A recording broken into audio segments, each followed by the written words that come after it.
Dear students, let us start the discussion on today's newspaper, that is 9th November 2016. The first article is related to the politics of perceptions. Now let us understand it this way. What makes an individual to have the decisions or to decide on something? Is this the real materialistic things outside or the perceptions? Now, here we need to understand the materialistic change outside in the world may influence an individual to an extent. It is the perceptions or the perception how he conceived a particular change that influences his decisions much worse. Now, let us see the situation over here. India and Pakistan, they have reduced the poverty almost equally, and Pakistan did better than India. And the second thing is, the relative inequality is more in India compared to Pakistan. But however, the sense of deprivation among Pakistanis is much worse than in India. So, what might have influenced their perception? Now, here, the social and economic factors play an important role in influencing the perception. The sense of security, sense of fairness, sense of governance, these factors make a person to feel secure about his environment, and that naturally inflicts into its perception. So, over this period of time, there is a positive mind which was developed in India about the economic and social factors we are living in, but at the same time, the insecurities are building up in Pakistan. And the second thing, if we observe, how can we explain the recent Jat movement, Kapo movement, etc. in India? Now, let me say, the loss of or sense of loss of prestige will also lead to a sense of deprivation.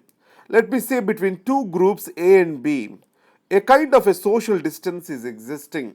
Now, a B who is stated in a high or a better position, he feels that the social distance between A and B is being reduced, and this reduction is being seen as a loss of prestige. And this loss of prestige is seen as deprivation by B, and rather than as an improvement on the social conditions. So that's why upper caste in India, certain sections, they feel this sense of loss, sense of deprivation.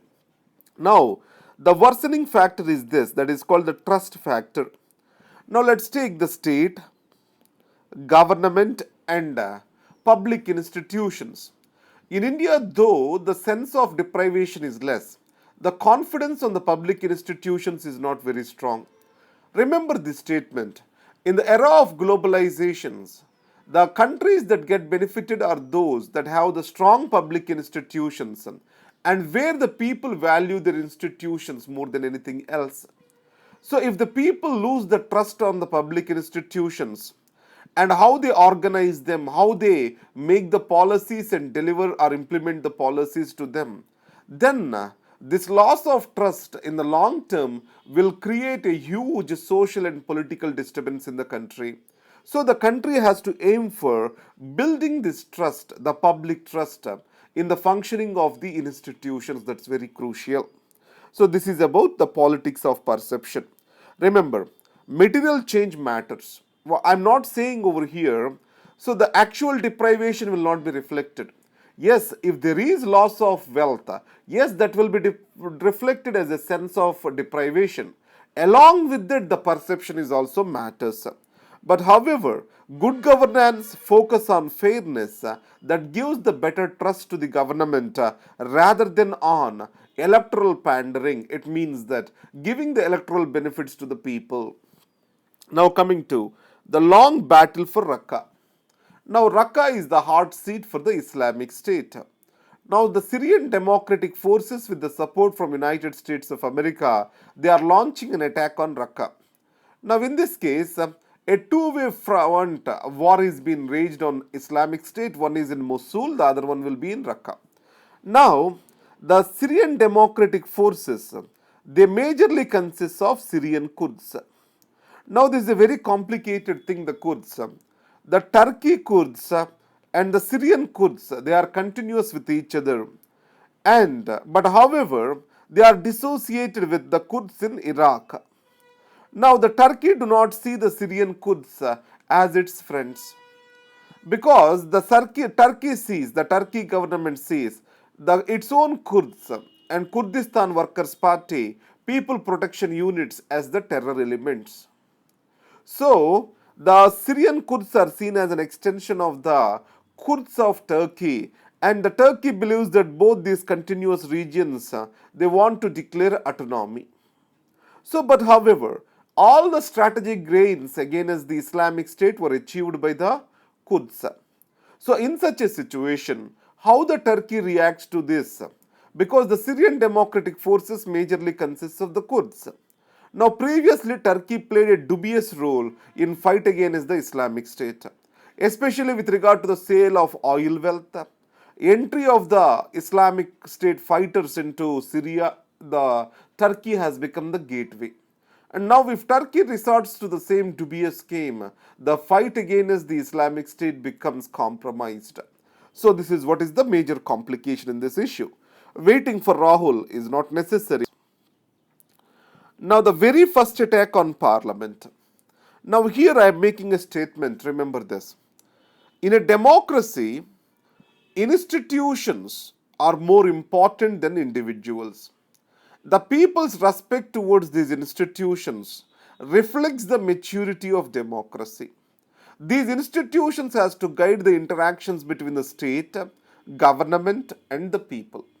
So the democratic institutions are the pillars on which the democracy stands and matures over a period of time. How best we can protect these institutions shows how progressive we are. So in this context, in 1966, for the first time an assault was happened on a parliament according to Mr. Jairam Ramesh. So Go Sevaks, or else the cow protection units, these people under the leadership of Mr. Parameshwaranand, they have attacked on the parliament. And they have vandalized the parliament street, and there was a huge commercial loss and loss of life. So in this case, the people involved into that particular vandalizing act, so they went into, or they just over years, they occupied the hot seat now. So this is what is the democracy is about. Now the second thing is, understand, either it is left, right or centrist, everyone they shall have respect towards the democratic institutions. Then only democracy gives the proper results and dividends for the people. So the next is all about Tipu Sultan, historical icons being politicized, and this is about more of a political news rather than for us an interesting news for the syllabus. Make America normal again. Now, if you take about the Trump versus Hillary Clinton, there was a huge divide among the American people. The Trump was able to gain traction among the white working class male, and Hillary Clinton is able to gain the traction again along with the people who are immigrants majorly, and also with the African Americans. So the divides need to be blurred, and any defeat has to be accepted with dignity. So America has to become normal. It means these divides have to be reduced, and people has to live with each other in the same spirit of pluralism and mutual interest. And the most important news today, rupees 500 and 1000 notes no longer a legal tender. So let's understand the black money over here. Black money is majorly maintained in the higher denomination notes. So in this case, European Union also has proposed to remove its 500 euro note. US also was planning to demonetize $100 bill. So in these circumstances, the 500,000 notes demonetization will lead to an erosion of the black money. But the controversial thing is, these 500,000 rupees notes are being replaced with 2,000 rupees notes. Our new 500 2,000 notes are being issued.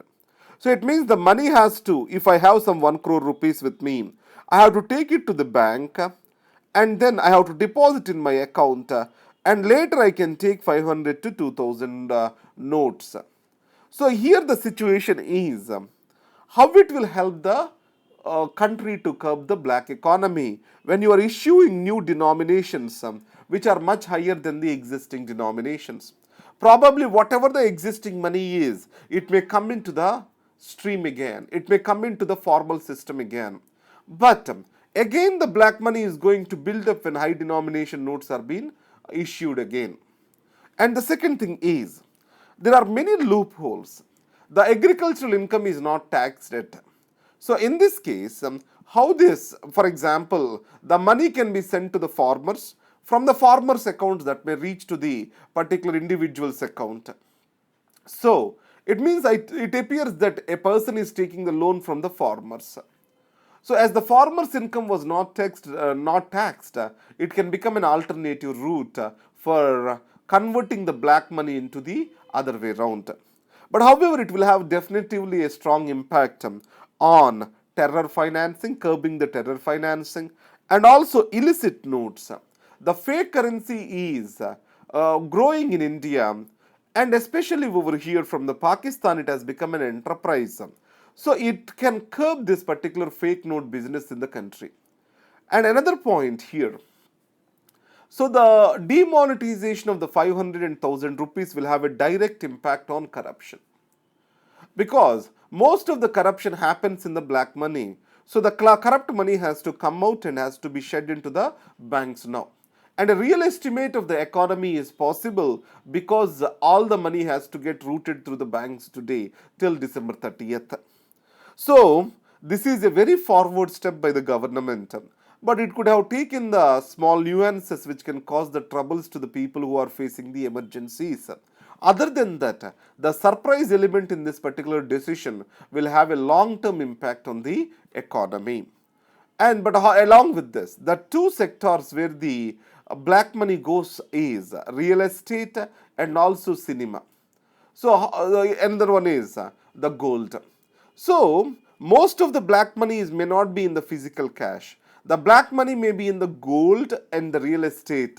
Then how it has to be curbed is the another question. So this is a forward step, definitely, but however, the small nuances need to be addressed. Let us see the guidelines which the government is yet to announce.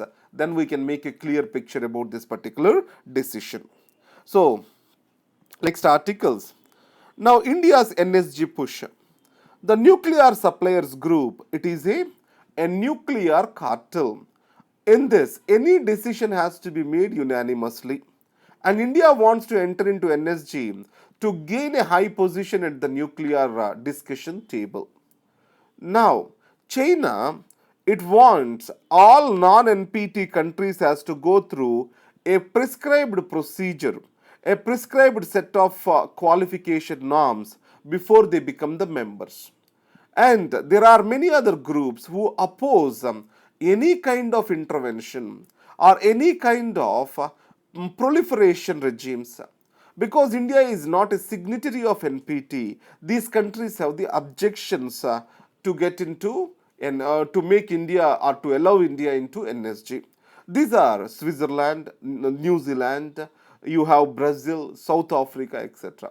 Surprisingly, if you observe, among the BRICS, Brazil, South Africa and China, these three are opposing the India's entry into NSG. And then, now United States of America has pledged its cooperation with India for its entry into NSG. So here, the NSG is not a linchpin for India-US nuclear cooperation. India tried to show its India-US nuclear cooperation linked to India's entry into NSG and also India signing the Climate Change Pact. But however, later India withdrew from its position and it got disconnected from the both. Now, it's been clearly said that US-India nuclear cooperation is not tied to India's entry into NSG.